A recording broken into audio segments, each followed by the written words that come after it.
Breakdowns.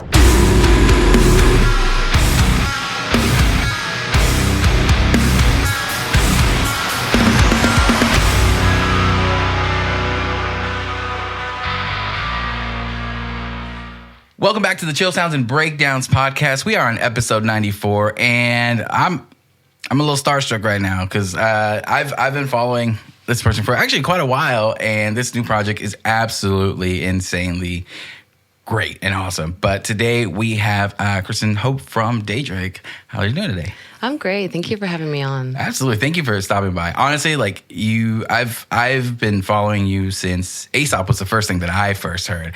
And Aesop was so cool to me because I love that like atmospheric just kind of sound. It was, I think, right when I started trying to experiment with space in music because I was so used to like just metal jamming that had, it in. everything that had like trying to fill everything into it. But that idea of like SpaceNet was the first project that I listened to on, which is where I got to know like who you were and who like Cody was, Cody Casillas and like Clay.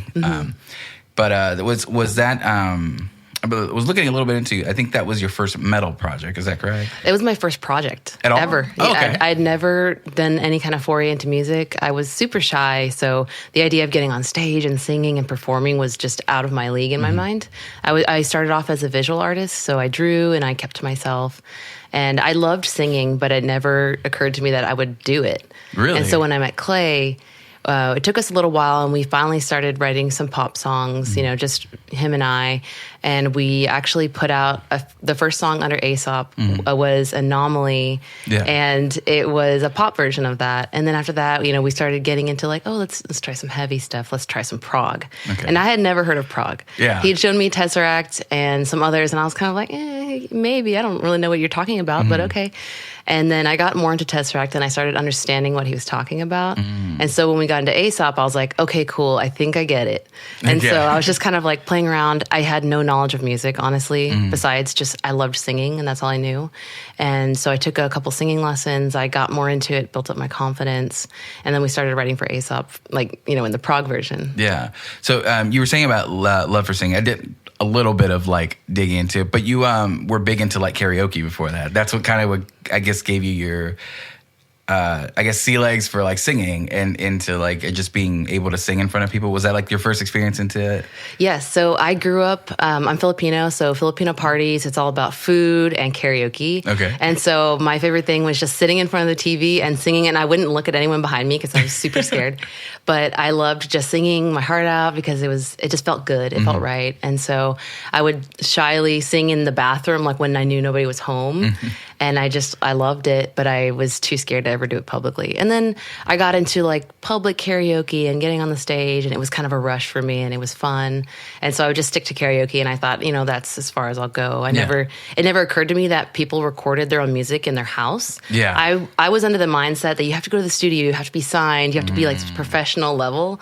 And then I met Clay, and he showed me his instrumental CD. Yeah. And I was like, wait, that's you? You did that. You recorded that. And he was like, yeah. And so, you know, that blew my mind. And then I understood that people were making music at just, you know, any level now. Yeah. Yeah. The availability of just like being able to produce your own things at home is exponentially increased like over the years. But like now, it's almost like everybody who is making music needs to have that, like, so you can capture like ideas like as quickly as you can. And just, one thing I think you mentioned in an interview that I was seeing is that for people to get better at singing is like to actually like record yourself and put yourself out there and stuff like that. But putting that in the public eye is a little intimidating sometimes. But being able to do it at home and just like recording over and over and you listening to like, okay, that's what I sound like. Because I don't know, in my experience, when I was a vocalist, is translating the fact of like what I think I sound like to what I actually sound like is an interesting like transition to realize like, oh, this is my actual voice, and learning how to manage like what your voice is capable of. But yeah, having those in-home studios like helps a lot. And Clay's been doing it for quite a while, so being able to see that that's possible is very encouraging to try to like get your vocals out as well. But Aesop is where you first started writing. Did you, I know with singing, you've been singing forever, but then how about writing? How was your first like introduction like to writing? How was that? So when I was in high school, and I was in, my formative emo years of, I'm in my feelings and I have them all angsty, I would write a cappella songs and I would just write lyrics and I would memorize the melody and I would go to my school's empty hallway and I would sing it and pretend I had this song. It was very Evanescence-like, if you can imagine. But that was my form of writing music. I didn't have any structure. I didn't understand there was, some kind of like verse, chorus, bridge and things like that. I just would write lyrics and sing through it once. And I was like, that's a song. Yeah. So I guess you could say I had experience. I'd always been into poetry and, reading and all those things. So that helped with the vocabulary and understanding creative writing. Okay. And then, when it got to Aesop, it was just a matter of putting that poetry and that kind of creative writing into the structure. So obviously with prog, it wasn't so straightforward and I had more freedom, which was a good and a bad thing because I didn't understand music structure. I just kind of did things and it worked. At the same time, obviously, like it was very rudimentary and I was trying to like fumble my way through, writing music. But it was really fun and it honestly built the foundation for where I am today. Yeah, and talking about today, which today your project is Daedric, which is absolutely insane. Like the album was amazing. First of all, like that album was really great. But I felt like when it showed up when I first started hearing, which was back in 2021, I think. 21. Yeah, it just came just guns blazing. Like it just came out with everything really well done. Like the song, the type of style. Like it was.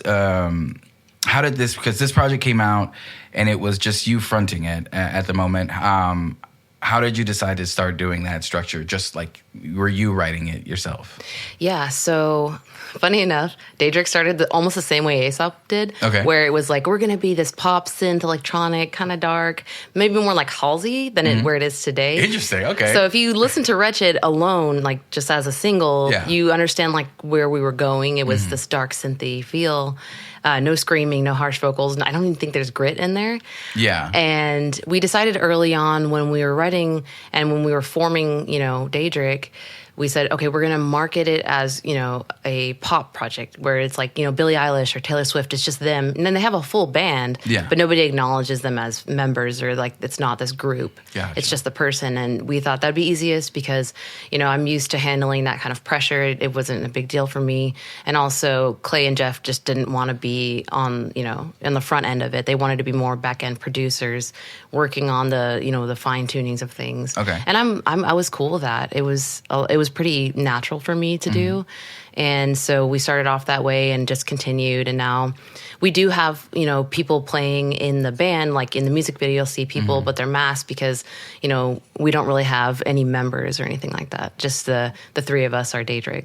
Gotcha. Okay. Yeah. So that the three of you are like Daedric. And then from what I was seeing, like the Mortal, I think, video was the first one that had like the full band in there. But again, it was just people with masks and stuff.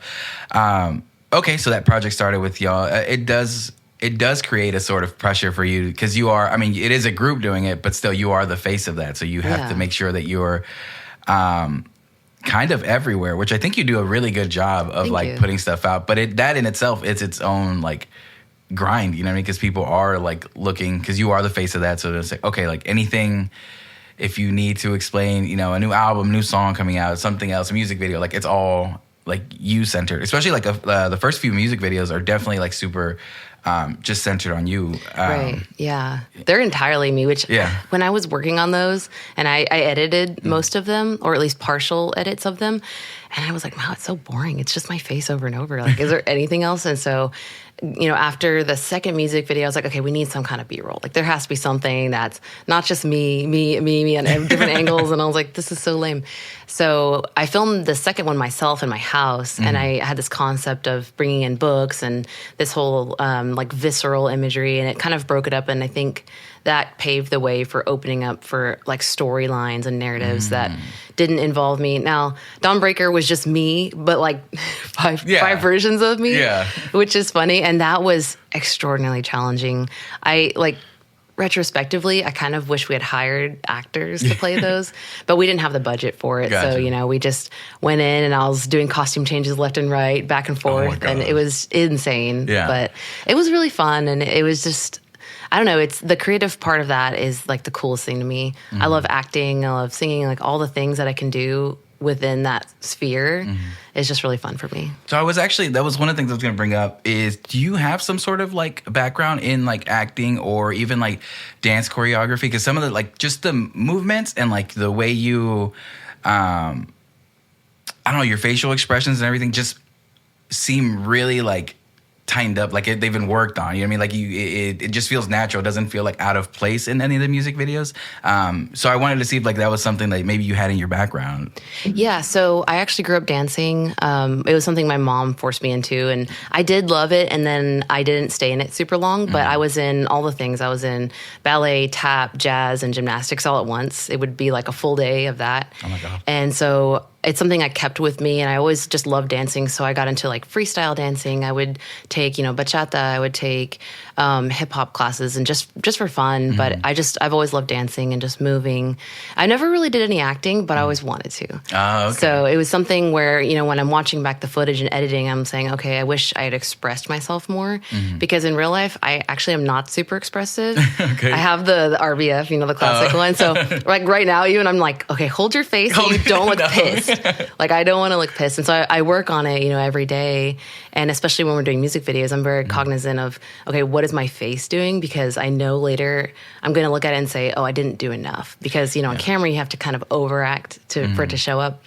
Like if you watch the Wretched music video, I was instructed to not really enunciate, to look sexy, where it was just kind of the soft lip syncing. But it's on the chorus where there's an obvious belt, and I'm just barely mumbling, and it looks terrible. There's so many comments where like, I hate girls that do that, and they just don't sing, and they're trying to look sexy. And I'm like, I know, I hate it too. So from then on, I was like, I swear I'm okay with looking ugly on camera. There's so many shots of me in Mortal where I'm snarling and I just look beastly. It goes perfect with the actual song. And I think it definitely is reflected, because I've seen like a ton of people react to that one especially and like freak out, especially like on some of the big like screams and stuff. And it looks like you're doing that like actually like there every time, which I don't know the way it went for filming the music video, but I know when I did, I was like, I tried to do the actual screams once, and I'm just like, I'm so tired. Like I can't do them like a ton of these times. You know what's crazy for that music video? I tried just like whispering to preserve my voice,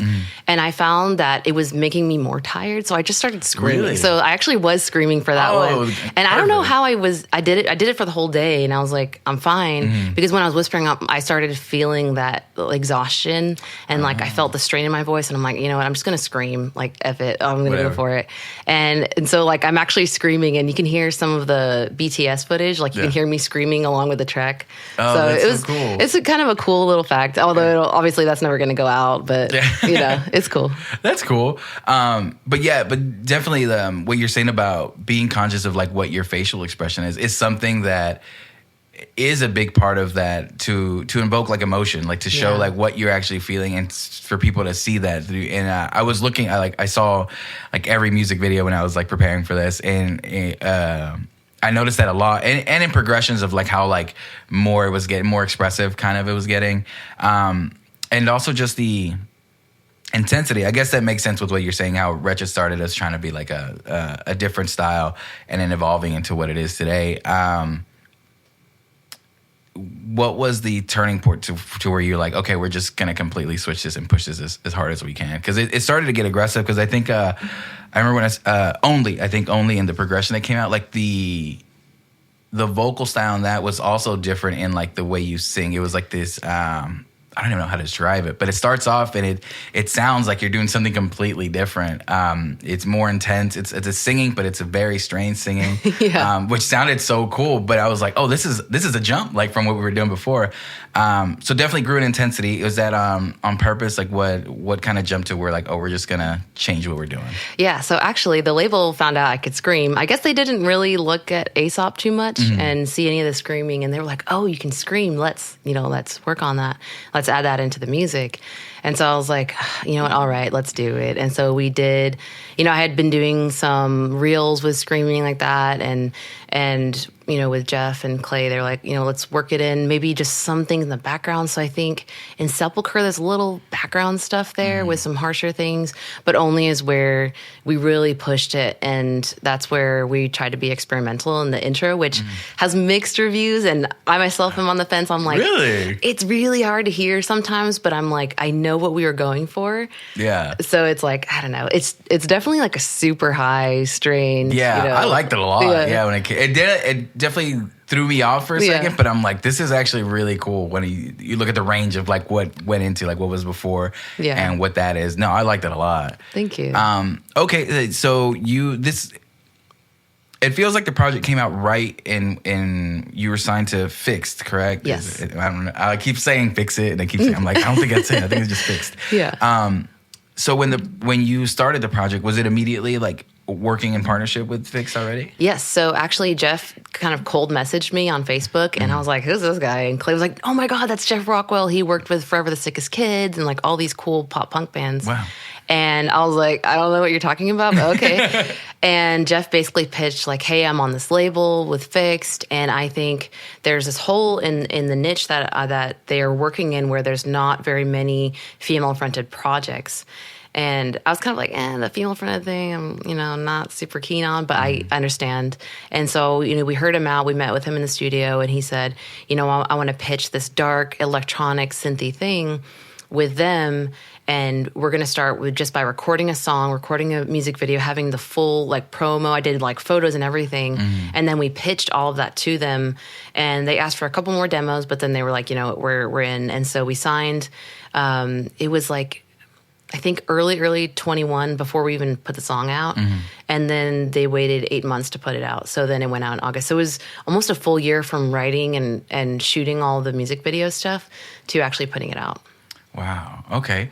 That's cool. But I think that's a cool way to get everything already packaged up to be like, this is what we're going for. And in that way, it's not a guessing game, I guess, with the label. Now, I don't know if you want to touch on this a little bit, but you mentioned you're not a super big fan of like the female fronted thing. Is that just like having the term of like people just saying like, oh, it's a female fronted band, or what exactly like is a little irky about that? It's so complicated because obviously, I'm proud of being a girl that's in metal. Like it's still something where there's a little bit of that bias, from some people. Obviously it's gotten so much better, but it's hard when I hear, female fronted vocalist or female vocalist, female guitarist. And I'm like, you never hear male vocalist, male guitarist. Yeah. Like, why are we separating it by gender?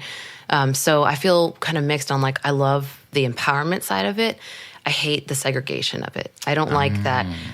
I get so many comments where they're like, I don't prefer female screamers. I don't prefer female whatever. And I'm like, why does that matter? If the music's good, the music's good. Yeah. Like, let's be real. Spirit Box is out there killing it. Ginger, there's Entheo, so many people that are just amazing. And it doesn't matter, what their genitals look like. Yeah.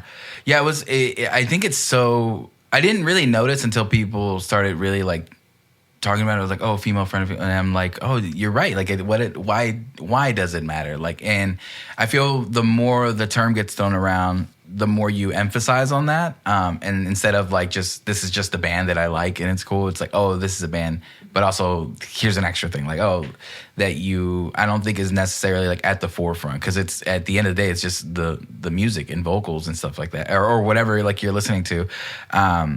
But yeah, I think I just wanted to see if that's what you were like aiming towards. But I think that is interesting where in this day and age it's still thrown out to that, or people liking it or not liking it for that specific thing, for a gender thing is kind of interesting. But in the way that you've blown up, you do receive a lot of comments. And so you do receive a lot of stuff like that where people kind of throw that at you.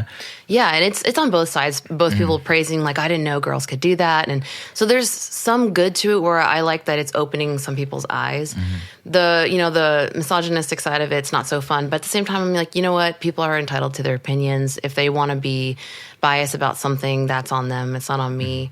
But my real problem is that it's been used for marketing purposes, where they're like, female-fronted this, and they push that agenda on the marketing end, where that's where it gets a little icky for me, where I'm like, don't market me because I'm a girl. Like, market me because I'm really good at what I do. Yeah. Because I've worked really hard for this, not, I'm a girl with boobs and, Yeah. Yeah, I guess that is where it would feel kind of a little gross, even where it's like, oh, it's just being marketed. Instead of like, you're working hard, and this is like, you have not only talent, but also you've persevered and just consistency and like putting out stuff. Like I said, with one of the things that's evident with with Daedric is that there's so much work being done, like at all times. Like it just, not even in the form of just like content putting out, but the way you put out your music, your videos, you are very heavily involved in actually like a lot of the musical production, which when you were saying that you were into kind of like the visual aspect of it before you started anything with music, you were, drawing and doing stuff like that. That makes sense to why you're, I guess, drawn to the actual visual aspect of putting out like music as well.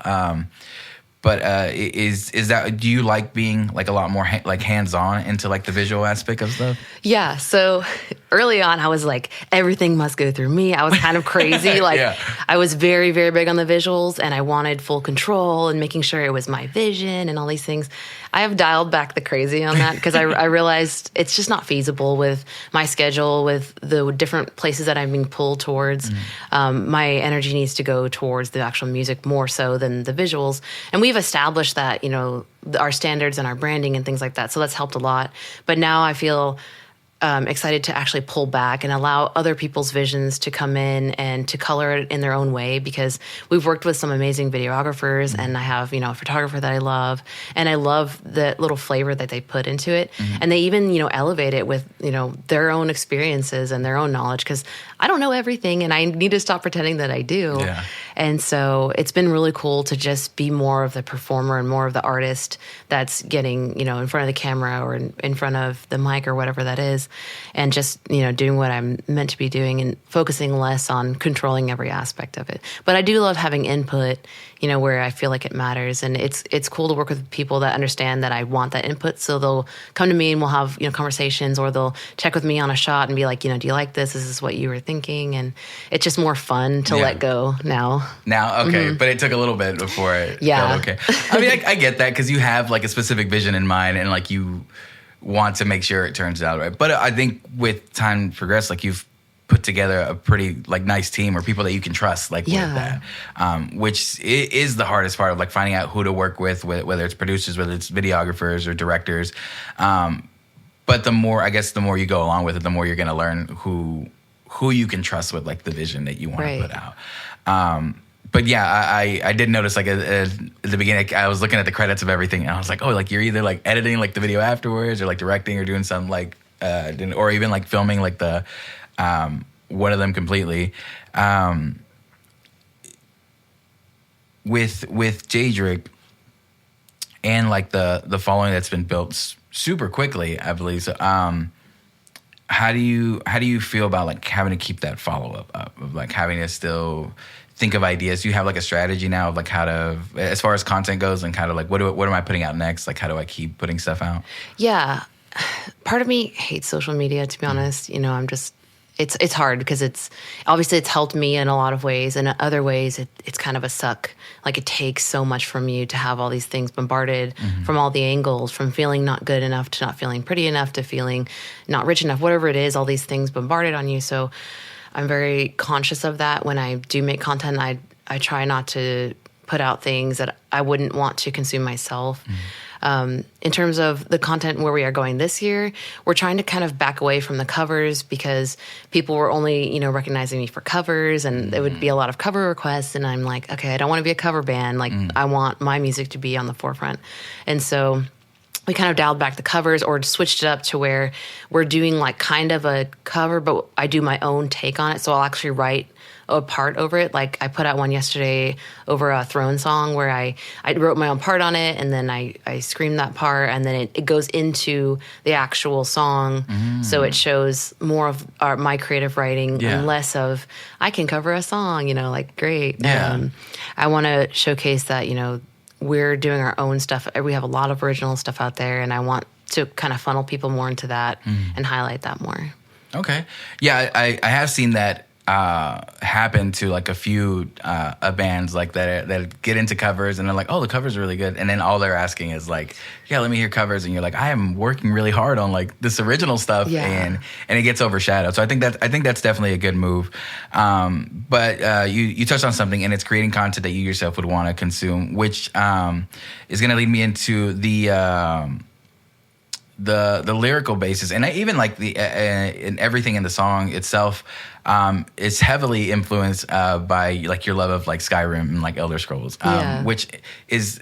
Does that go hand in hand, kind of just making songs that with the lyrical content of like something that you actually enjoy a lot? Yeah, so it's actually a pretty healthy mix of, gaming and Skyrim, and then also a lot of my personal experiences. Mm-hmm. So when I'm writing a song, I'll take the concept from Skyrim, but then I apply a story of my life or a theme of my life and write something that I can connect with. And actually a lot of people have connected with as well, which surprised me because you're in your own world. You think only I've gone through this sort of trauma or whatever. But the truth is, a lot of people have similar stories, and it's been amazing to hear people say, you've gotten me through a bout of depression, or you've helped me, reconnect with music, things like that. And I'm blown away because that is not something I expected going into this. I thought people would just be like, cool, gaming music, and then, kind of consume it and move on. But the connections that I've built with people across the board has just been incredible, and that's something that I'm forever grateful for, and I just couldn't have anticipated. Yeah, you touched on it, and it's absolutely right. When stuff is happening to you, like the most traumatic times in your life, you always think you're alone, and then I guess that's why people always encourage like for you to talk to people or put it out. But I think music is one of the ways that I've connected with and realized that I'm like, oh, that like a lot of people feel the way that I do. You know what I mean? You're not alone. And then in your case with putting out your music and getting to get that feedback, like kind of right back, because like people were like easy to comment stuff like that, or even message you or send you messages and be like, hey, this did this for me. It's kind of nice because you put it out for whatever reason for you did, and then everybody else gets to interpret it their own way, and maybe it helps them out in something. Because like I've got tons of songs that have helped me out that some of them don't even really pertain to whatever like the situation was, but for some reason like that song made me get through whatever day or this and that. So it's a really cool when you get to see that like reflected back almost immediately with people who will like comment and stuff like that. But as far as music, you just put out the album, so you just put out Mortal. What's the reception been so far for you? Overwhelmingly positive. I was expecting a good mix of people being like, this is the worst thing I've ever heard. Maybe not that. Or just like having more heavy critique because it was our first album. Mm-hmm. The way it came together was a little bit unorthodox. It wasn't like we had the whole album written and then we were ready to go. It was kind of written a little bit at a time. And then we did have a chunk of time where we wrote a majority towards the end. So it ended up being more cohesive than I thought. But I was surprised at all of the magazine reviews and all the people that, I went and talked to, and they were like, oh, it's amazing and this and that. And I'm like, wow, I was expecting a little more of like, it could have been better, but good job on your debut, that kind of thing. But no, it's been really nice. And I like that we have, a bigger catalog now, because when Wretched came out, it was a single and everyone's like, where's the rest? Where's the other songs? And I'm like, I'm working on it, I promise. It's a lot to get songs out there because, you have the actual writing process, all the supporting materials like music videos, promo photos, all those things. And then you have to have a release schedule. So it's usually, 4 to 6 weeks from when you're done.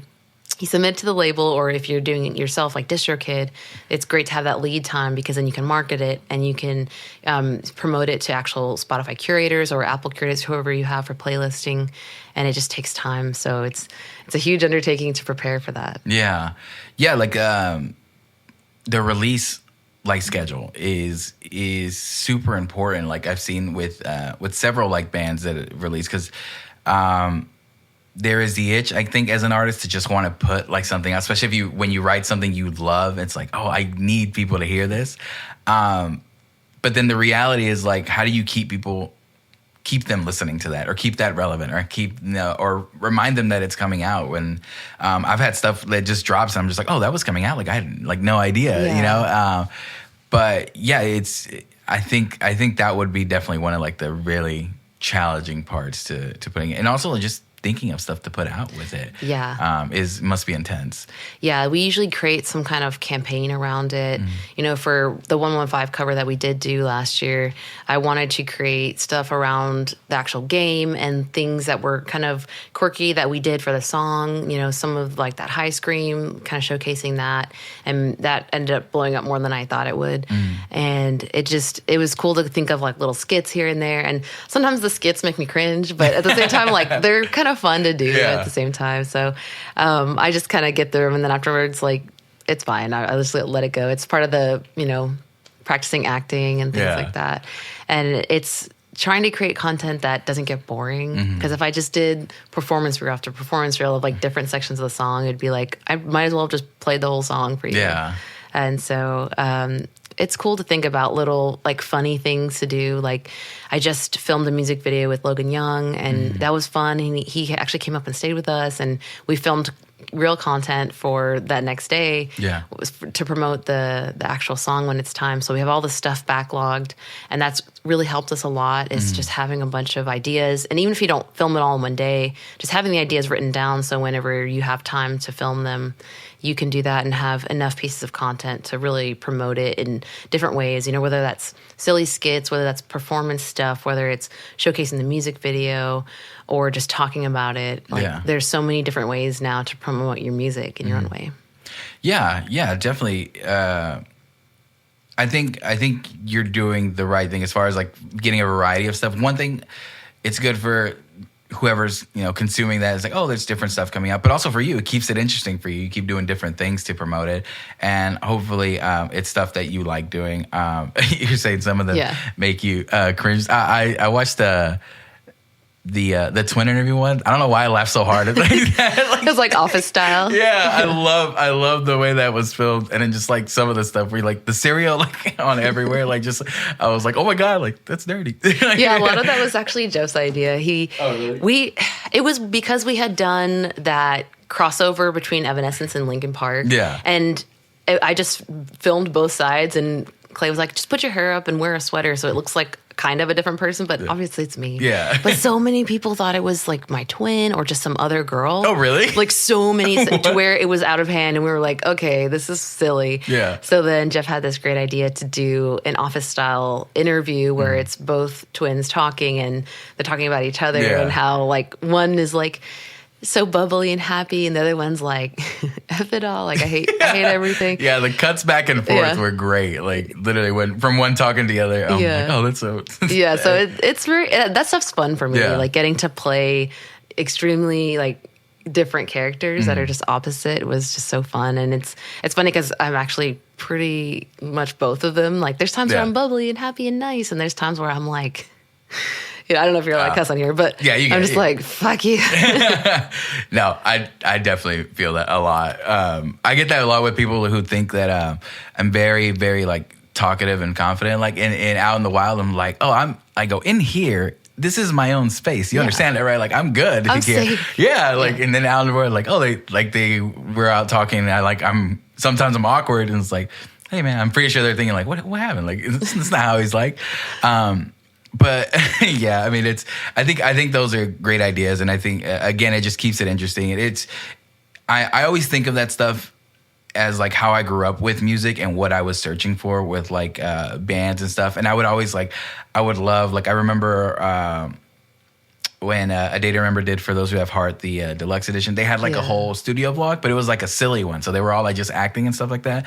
But I would eat that up. Like, so any like bands that would put out stuff like that or like silly interviews and stuff like, so I would enjoy that quite a bit. And it would, I don't know, keep me more in touch with the band. Just, it makes it a little more personable and relatable, I think. Absolutely. I've loved humanizing myself. You know, when you're on the internet and nobody knows you and they just see you, you seem so serious and so, you know, untouchable. And in the relation part of that, it makes it hard. So being able to humanize myself and like humble myself in like these silly ways, it makes people feel more in tune with me and understand that like I'm just a person too. You know, I'm capable of fucking it up. I'm capable of being absolutely silly. I'm not this metal queen that's, you know, perfect and like this goddess, and that sounds like a comment that was written or something. It's like, it's so silly to me because Yeah. I'm like, guys, like I'm behind the screen, I'm a person. So that's why it baffles me when I get, either those like raving great reviews from people that are just like, you're the most beautiful person in the whole world. I'm like, eh.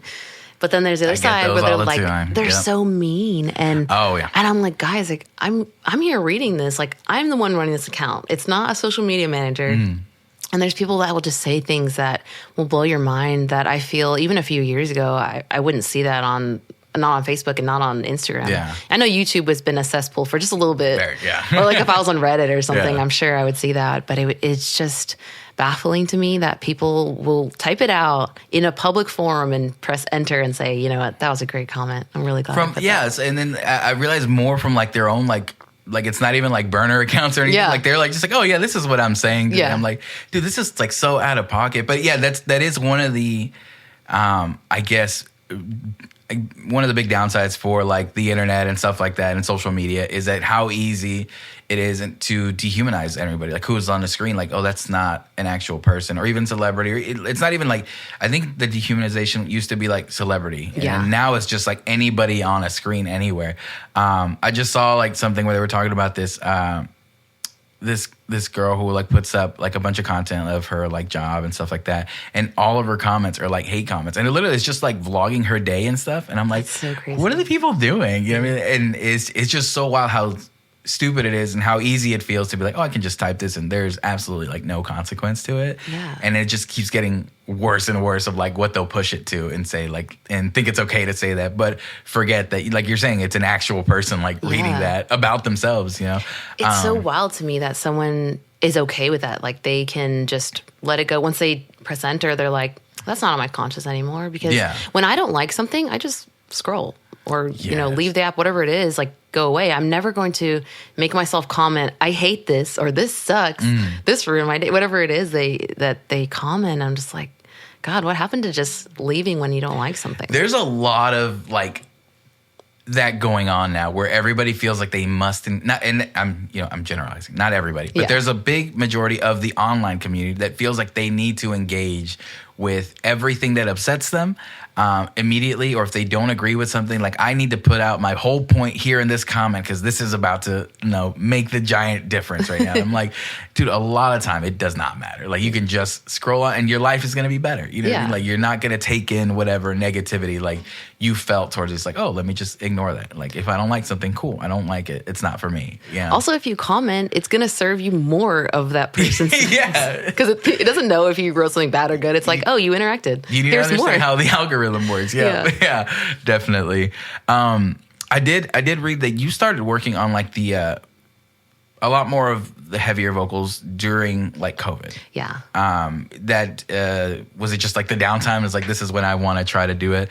But from what it sounds like, that means that Daedric really started just a few months like after that, like you really started pushing that. Yeah, so it was crazy. I always loved the idea of screaming. I was so scared though because I'd only done clean singing. I hadn't even done any grit singing. I was just pure clean singing, and I had no real training on anything. And so during COVID, I was like, you know what, like if I'm gonna get injured, like now's the time to get injured. So I actually hit up Cheney from Entheos. I was actually talking with Courtney and I asked her if she did lessons and she's like, no, but Cheney does. So she hooked me up with Cheney and I did a couple Skype lessons with her and she walked me through just some intro things and she was super sweet, like just the nicest person. And she helped me kind of get through like, she's like, you're going to be sore. You're going to have some times where it's going to hurt until you figure it out. But just, when you get to a point where you can't do it anymore, just rest however many days, maybe a whole day, a couple days, and then try it again and do it about 20 minutes a day until you start to understand your voice. And that really helped me kick it off. And at first, like I remember the first lesson I had with her afterwards, I couldn't talk. Oh my God. Yeah. And so Clay and I were going to a movie and I was just like, I can't talk. And he was just like, what happened? I'm like, I did my first vocal lesson and I was scared. I'm like, am I going to be, mute forever? Is this forever? Yeah, is this forever? No.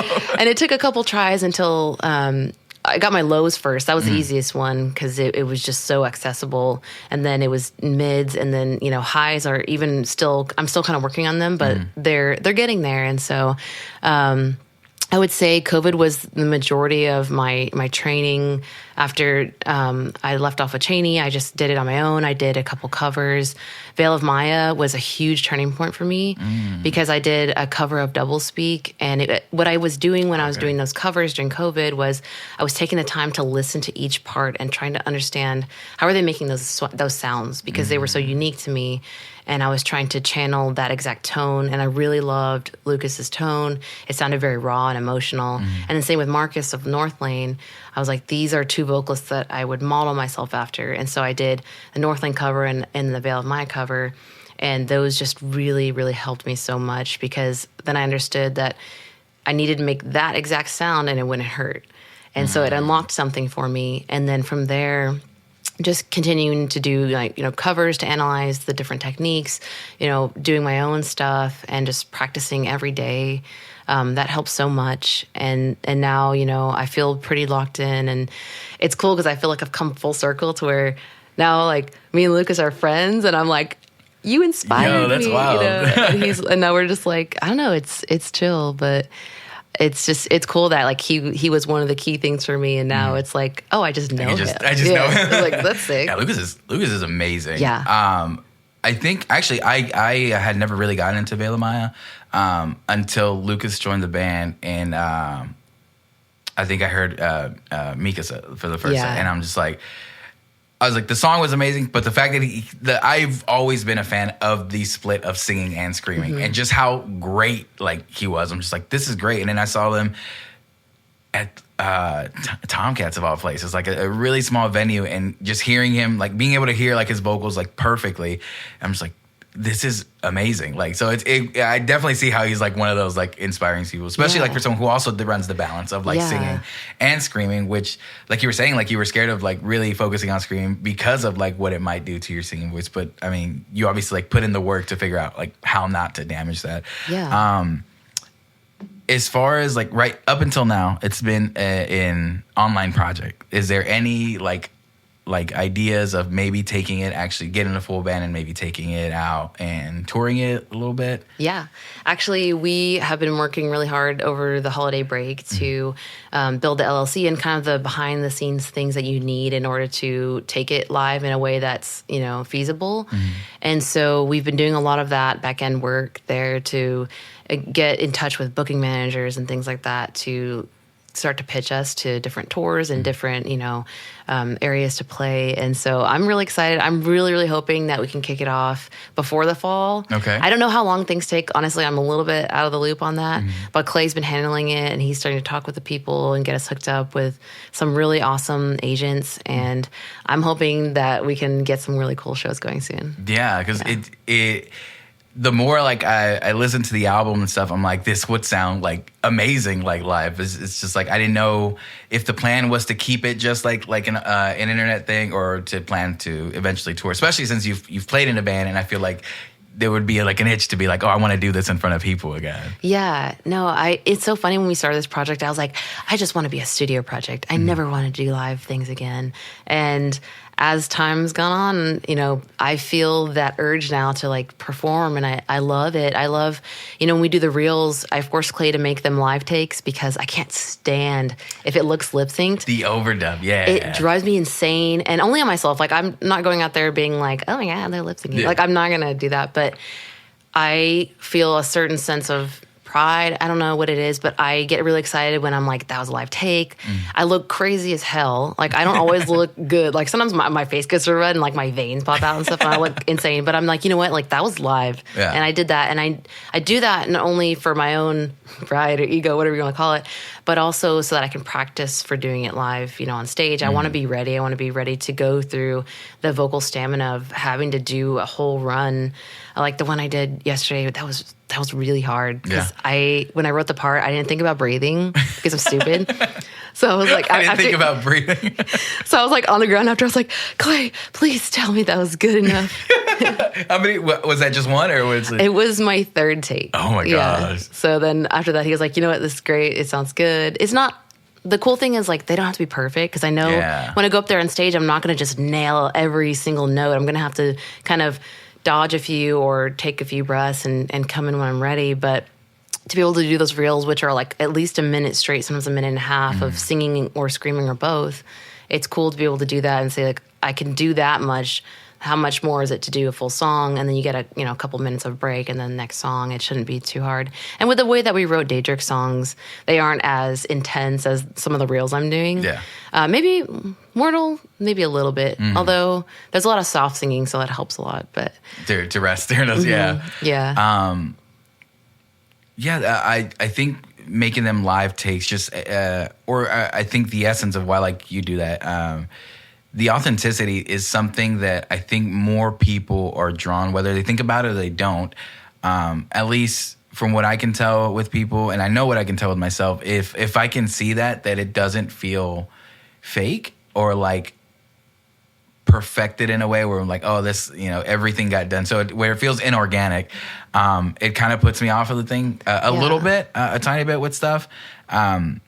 But when you see those like just real, authentic like moments, I think it draws you more. Again, adds more of like a human aspect to the person, like, which makes it even cooler. It's like, oh, that is just a person, but they're doing this really like cool thing right now, and I think it just adds a bigger level of like admiration and just like respect for like the art.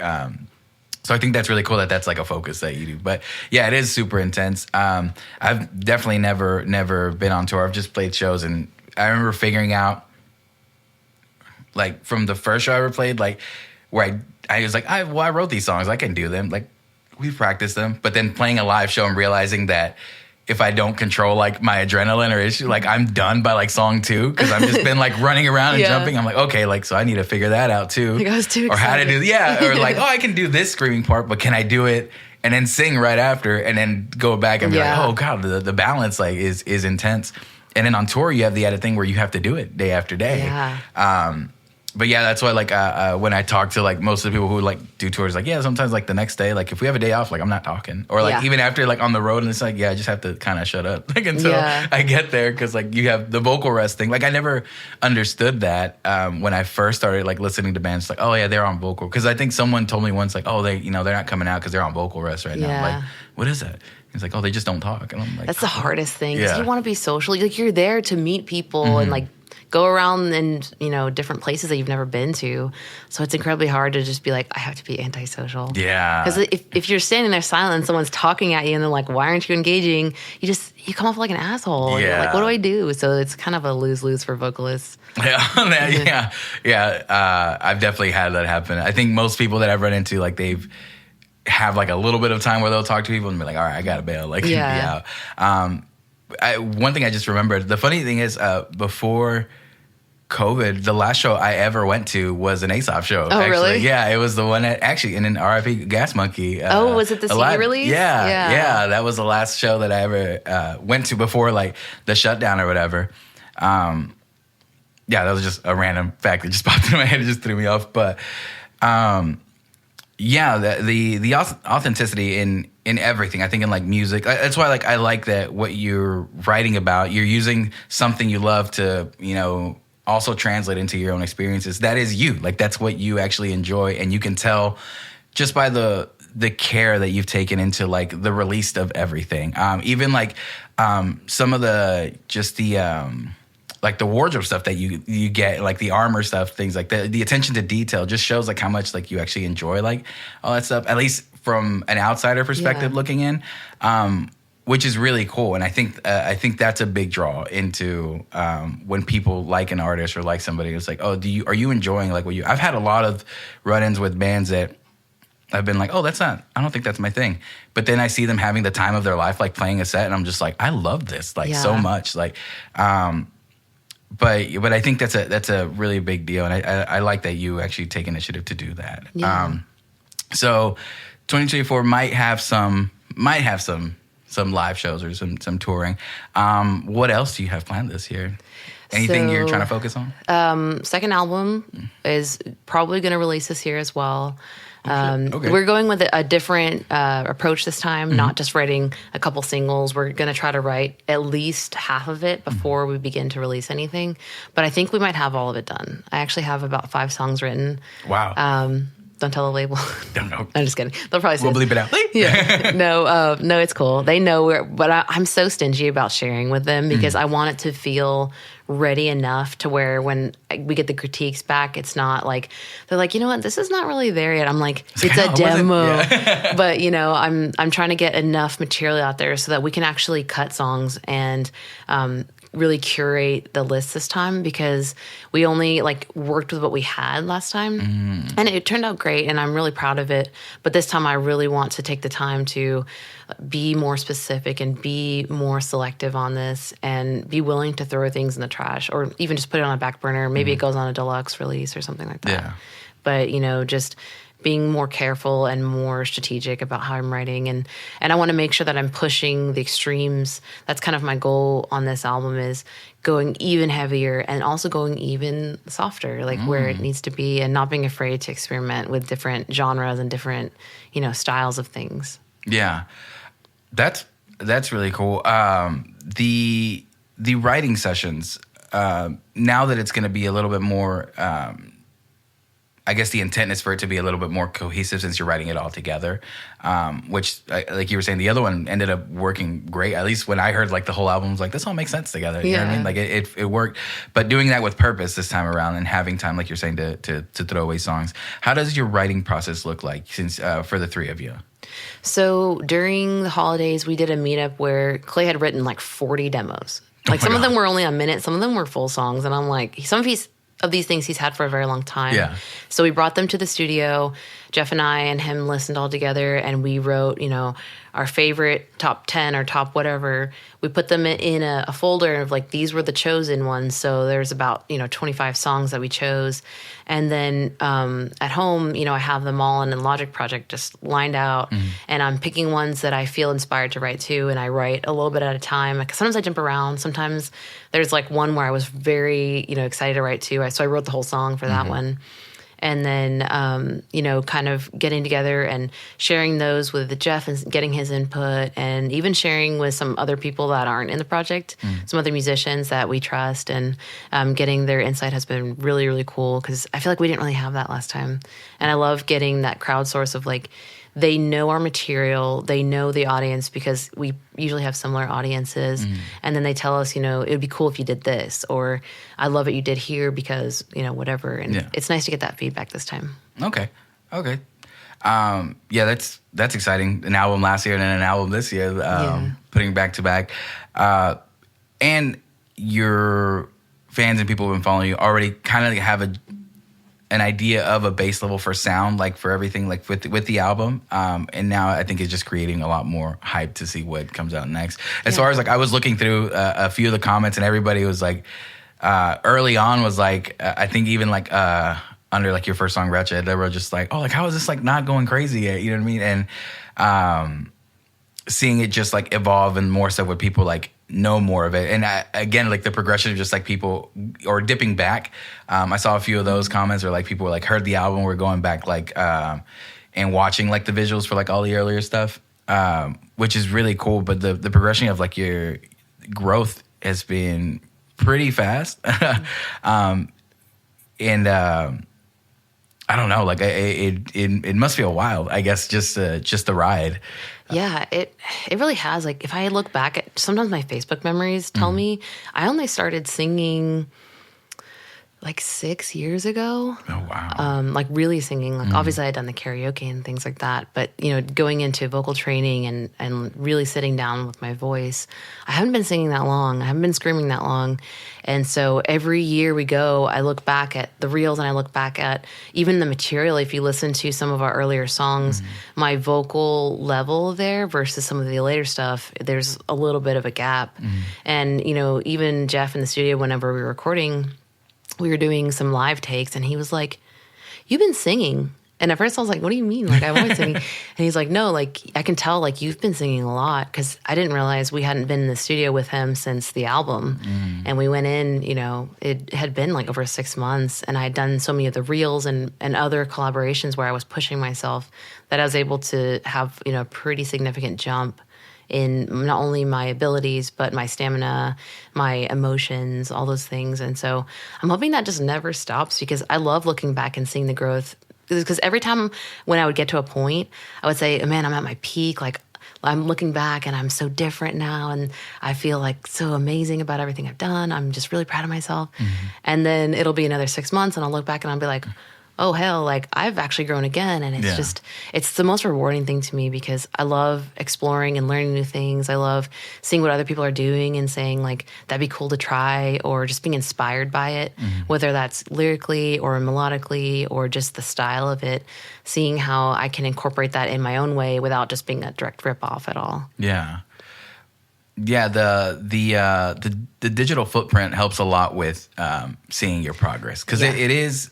I get a lot of times where I'm just like in this box so closely that I don't pay attention. I think like, oh, this is okay. Like anytime someone's like, oh, you know, what are you doing this and that? I'm like, oh, I'm just doing this. And it isn't until I take that step back and look, I'm like, oh, like there's a giant difference here, you know, and being able to appreciate that. But I think, especially in what I've seen as far as like with your growth and what I've seen like with stuff with me personally, it's just consistency is what gets you there. It's just keep doing it, not being afraid to try like different things that shouldn't work together, make them work together, or figuring out what your style and being okay with stuff if it doesn't work out. The thing you said is something I say to myself, and you said this early on in the podcast, but it's like, oh, like I'm not right all the time. Like I don't have like the answers all the time. When you're talking about collaborative efforts or letting go of the wheel, that is something that I have to like stop myself and think about as well too. It's like, oh, it's the collaborative efforts help me just build more, like being open to like other ideas. Right. And you've done a lot of collaborations that I've seen and working with other people. The coolest one, the Tulip collab for the Thriller video. Yeah, that was that fun. production was crazy. And it was just at like some abandoned house, like out in, I was trying to read where it was, somewhere in Texas, but I can't remember the name of the city.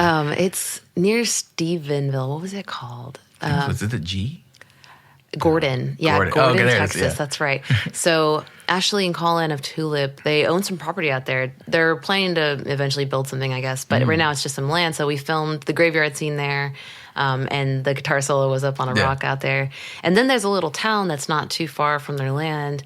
That's Gordon, Texas. And it's the smallest place I've ever been. And I grew up in a small town. And mine was run down. Like all the shops were always closed. It was like full of dust from like the 50s. Oh, wow. And this was like a step further. Oh, my God. It was like, there was like haunted houses, like old gas stations, like everything was super old timey. It just looked like something got frozen in time. Wow. But then the people still lived there. And so it was wild to just go there and film. And it, you know, the people were coming out. They're like, nothing happens in this town. And I'm like, oh my God, you guys need to go when you graduate high school. Cause it was like high schoolers and stuff. And they're like, we've never seen anything like this. And they were taking photos with us, which I was like, that's so goofy. But obviously if they grew up there, like they don't know. And we looked like a movie crew out there with all the stuff we rented. And so it was a lot of fun to go in that haunted house. It was really creepy. Yeah. There were dolls like face down on the ground and like broken glass. Oh my gosh. I want to say it used to be an antique shop maybe because they had these cases with things in them that it looks like someone just walked out one day and never came back. Oh, it was really wild. Oh my gosh. Yeah, I was like, this is a creepy house. Creepy. Well, it did the job though. Yeah, it looked cool though. Yeah, it looked awesome. I remember seeing that video and just like everything, like the choreography with like the dancers and stuff like that. The actual song itself, like how felt like it was. I guess it's showing a little bit more of like the creativity behind it. Using the screen for the narrator voice was like so smart. Like it just worked perfectly. Yeah.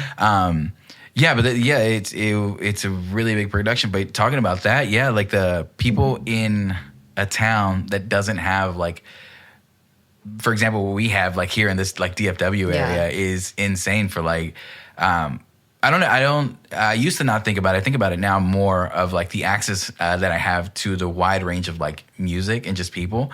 And food.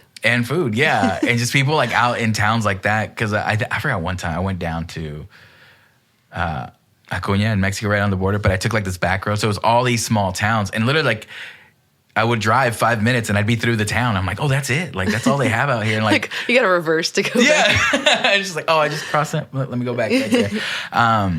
But yeah, seeing like kids who grew up without like that scene and figuring out like how to get it to them. So then I realized here, like if there's a tour coming by, for the most part, there'll be something I can go to pretty quickly. If it's not here, it's in Dallas or Denton, whatever. Like, it's not too far that I have to go through. Like, most tours stop by here. But being somewhere there, like, and having to travel, like, to see some of these bands. I remember, I forget who, Noise Rock booked somebody, and somebody told us, like, oh, we drove 12 hours to get to the show, and we're just like, what? He's like, yeah, they don't ever, no one ever stops at our town, like, and nowhere near. Like, this was the closest one, and I'm like, wow. Can you imagine 12 hours? Yeah, it was nuts. I'm like, you must really love this band. Like, you must be so bored. Yeah, true. I mean, if nothing's coming by your town, you might be. You know what I mean? That's cool though that they're willing to do that. Yeah. I do like that. That idea of like being such a like fan of something, just wanting to experience it. Because live, that's why I'm excited that you are planning to take this live, because live shows and live music has just been so influential, like, in my life. Just those experiences of like seeing those bands for the first time, like, or seeing your favorite band for the first time or over and over again. Like, my girlfriend's favorite band is The Maine, and she saw them like 6 times last year, but like 2 of them were here. Like, everything was out of town and stuff like that. And for a little bit, I'm like, man, that's a lot of times to see your favorite band. But like, my favorite band is Sleep Token. They just came last year, right? So I got to see them, and like, I was just in my moment. I think I took out my phone for like a second, and I was gonna record something. I was like, you know what? Never mind. I put it in my pocket. I'm like, I'm just gonna be here. Yeah. And walking out of that, I'm like telling her, I was like, if this is how you feel every time you see your favorite band, I don't blame you, like, for wanting to see them as many times as possible. But that is moments that people get to have with your music, and I'm sure once you take it on tour, people will have those moments with you, which will be amazing, like, for those people, and will create more connections, like, with yourself, to bring people more to like your music again. Like you were saying, there's more people that have stuff in common that relate to like these songs and make them feel something, and then we'll just get to add to that when they get to see it and experience it live. And the cool thing about live is, even though you're, replicating music that you have, and it's not like you're writing things on the spot, there's an ephemeral nature to it, that this is the only time you're going to perform it like this in this place with these people. And so you're creating this experience, and maybe you decide to change up the melody or do something wacky or tell a joke between a set. Like, is there something cool about the opportunity to make it something new and not just sing it exactly as it is on the track or on the album? And I think that's just a beautiful thing to know that it's fleeting.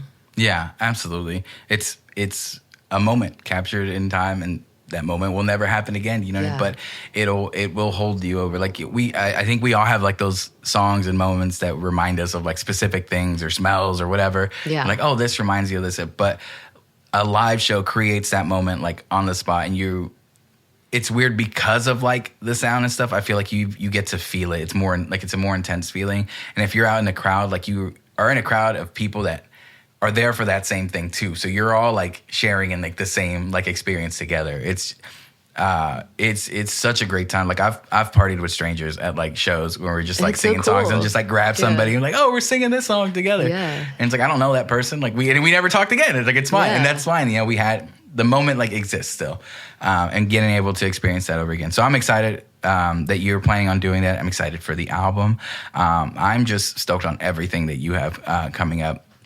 And I'm sure that it's only going to keep going up from here, because you're extremely talented. The team behind you is extremely talented, and you all seem to have like the mindset to continue doing cool stuff that you enjoy, and being able to push yourself to learn more. So I'm super excited. Thank you again for stopping by. I really, really appreciate it. And it's Daedric. Your handles are Daedric on everything, right? Yeah, Daedric Officials. Daedric everything. Official. Okay, sick.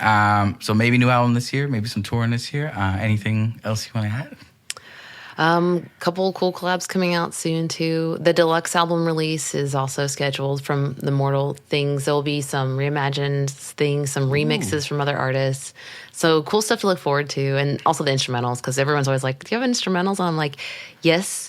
But you have to wait. Honestly, that's a smart thing to have anyways, like just instrumentals for stuff.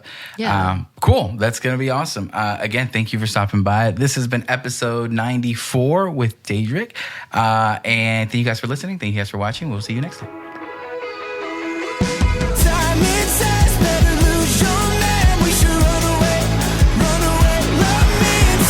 Sounds and breakdowns.